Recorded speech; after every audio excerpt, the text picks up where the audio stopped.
बिहार के सासाराम और नालंदा में जो बवाल मचा, दंगा और फसाद हुआ और जो जान माल का नुकसान हुआ, इसमें कई प्रश्न उठ रहे हैं। बहुत सारे प्रश्नों पर लोग बहस भी कर रहे हैं, लेकिन एक नई बात के साथ हम आपसे कुछ जिरह करना चाहेंगे। जरा सोचा जाए कि अगर बिहार में जदयू की सरकार के साथ भाजपा की सरकार होती, तो क्या इसी तरह दंगा होता, इतने समय तक होता और अधिकारियों का यही रवैया होता? यह प्रश्न इसलिए भी उठता है क्योंकि प्रदेश के मुख्यमंत्री नीतीश कुमार ने कहा कि हम सब जानते हैं कि यह दंगा कैसे कराया जाता है, कौन लोग करा रहे हैं, अब तक क्यों नहीं होता था, छिटपुट होता था और खत्म हो जाता था। जाहिर तौर पर उनका इशारा भाजपा की तरफ है और यह इशारा और मजबूत तब हो जाता है कि आखिरकार एक बात बताइए आप लोग कि देश के गृह मंत्री अमित शाह इतने खाली क्यों बैठे हुए थे? मैं बार बार गृह मंत्री के खाली होने का जिक्र इसलिए कर रहा हूं क्योंकि उन्होंने नीतीश कुमार और तेजस्वी यादव की सरकार को संबोधित करते हुए कहा है कि बिहार भी भारत में आता है और मैं बाकी भारत की तरह बिहार का भी गृह मंत्री हूं। इसलिए जदयू के अध्यक्ष जो लल्लन सिंह ने कहा है वह उचित नहीं है। तो गृह मंत्री को इस बात का भी जवाब देना चाहिए जो नीतीश कुमार उन पर आरोप लगा रहे हैं कि वह जानते हैं दंगा कैसे हुआ है और कौन लोग शामिल हैं। खैर, यह सरकारों की जांच है, 100 से ज्यादा लोग गिरफ्तार हुए हैं, लेकिन असल बात जो है वह इस ट्रेल को, इस श्रृंखला को जोड़ने की जरूरत है कि रामनवमी में दंगा होता है, हमारे गृह मंत्री खाली बैठे होते हैं और तुरंत वह बिहार जाने को आतुर हो जाते हैं, पहुंच भी जाते हैं, वहां सभा को भी संबोधित कर देते हैं। आखिर यह संयोग एक साथ कैसे होता है? क्योंकि यह कोई वक्त भी नहीं है जहां की चुनाव और माहौल बनाया जाए। ठीक रामनवमी के बाद नालंदा जाने की तैयारी क्यों थी? यह सारे प्रश्न इसलिए भी हैं क्योंकि यहां अधिकारियों की एक बड़ी भूमिका है। एक तरफ सरकार जदयू की आरजेडी के साथ है और अब भाजपा नहीं है, और आप याद करिए कि जिन भी राज्यों में भाजपा नहीं है, दंगे और फसाद उन्हीं राज्यों की सूचनाएं आ रही हैं। जैसे पश्चिम बंगाल में भाजपा नहीं है, वहां से दंगे हुए, बिहार में नहीं है, वहां फसाद हुआ, झारखंड में नहीं है, वहां फसाद हुआ, लेकिन जिन जिन राज्यों में बीजेपी है वहां फसाद नहीं हुआ। सवाल यह है कि अगर बीजेपी सत्ता में नहीं रहेगी तो क्या उन राज्यों में फसाद कराने में मदद देगी जिन राज्यों में नहीं है? यह प्रश्न है, आरोप नहीं है। दूसरा प्रश्न यह है कि नीतीश कुमार की अपने नौकरशाहों पर नकेल नहीं है, और अगर नकेल होती तो यह सीन नहीं होता। जरा सोचिए कि एक एसएसपी और एक डीएम अगर स्थानीय थानों के एसओ से कह दें कि साहब अगर उस दिन कोई फसाद हुआ तो आप हटाए जाएंगे, आपकी जिम्मेदारी तय होगी, एक्शन लिया जाएगा, तो क्या यह फसाद होता? 1.5-2 दिन तक फसाद तरह तरह से चलते रहे और उसको मूक दर्शक की तरीके से पुलिस देखती रही। अगर फसाद के बीच फंसी हुई बिहार पुलिस को आप देखेंगे तो आप देखेंगे कि उसके पास जो सुरक्षा इंतजामात और जो दंगों को निपटने के इंतजामात होते हैं वह भी बहुत मामूली है।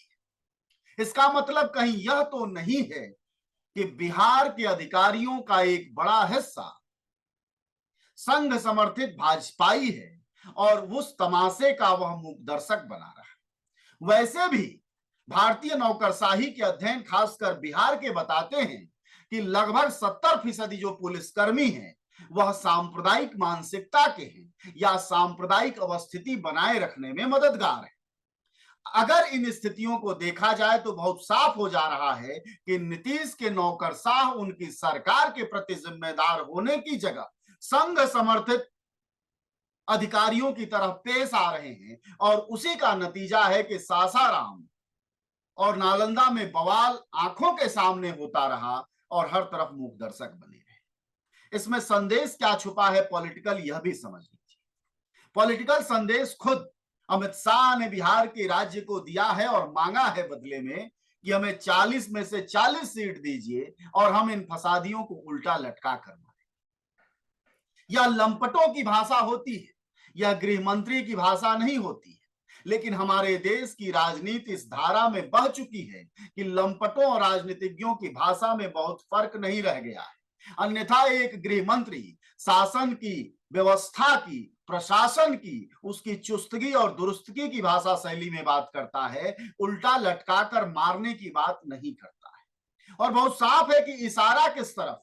भाजपा का बहुत क्लियर कट मानना है कि इन दोनों ही दंगों में मुस्लिम जिम्मेदार है। वह अधिकारियों और सरकार से ज्यादा जिम्मेदार मुसलमानों को बता रहे हैं।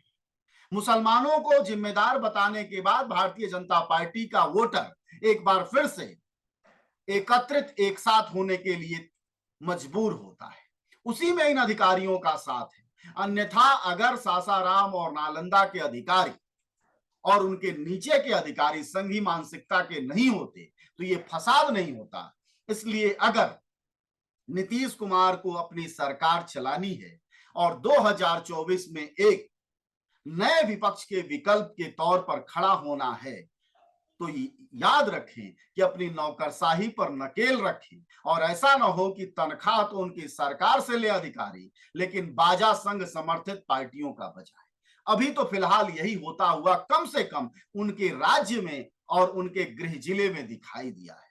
भाजपा का यह सेंट्रलाइजेशन नालंदा में सिर्फ इसलिए है कि वह संदेश दे सके कि जो मुख्यमंत्री अपने जिले में इतना अक्षम है वह राज्य को कैसे संभालेगा, और इसी की जड़ों में 2024 की तैयारी का पौध छुपा हुआ है, खाद पानी छुपी हुई है। इसी बात को समझना है, क्योंकि राजनीति विज्ञान भी है और राजनीति एक तरह का सत्ता हस्तांतरण का तरीका भी है। इस विज्ञान के जरिए ही सत्ता तक राजनीति पहुंचती है, और जो लोग इस विज्ञान को नहीं समझ पाते वह नहीं समझ पाते कि उनका नौकरशाह किसके लिए काम कर रहे हैं। नौकरशाहों को अगर नीतीश कुमार और तेजस्वी यादव की सरकार ने अपनी नीति और रणनीति के हिसाब से काम करने के लिए बाध्य नहीं किया, अपनी सरकार की एक अच्छी कानून व्यवस्था देने के लिए उन्हें नकेल नहीं कसा, तो 2024 में हो सकता है वही हो जो अमित शाह कह रहे हैं, 40 में से 40।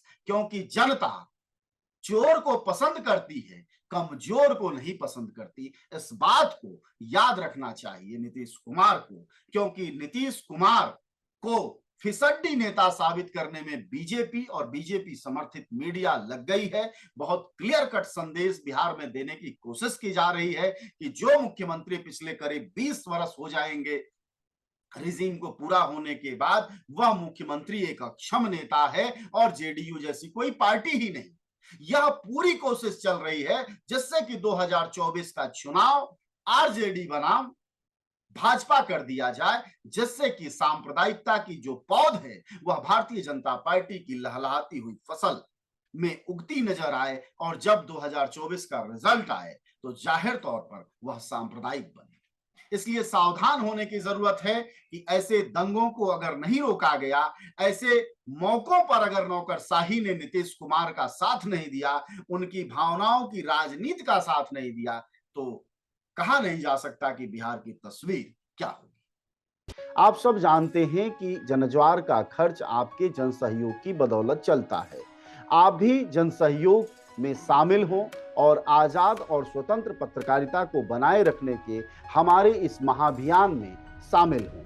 हमें इंतजार रहेगा आपके सहयोग का, क्योंकि आपका सहयोग ही हमारी मजबूती का सबसे ताकतवर रास्ता है। धन्यवाद साथी।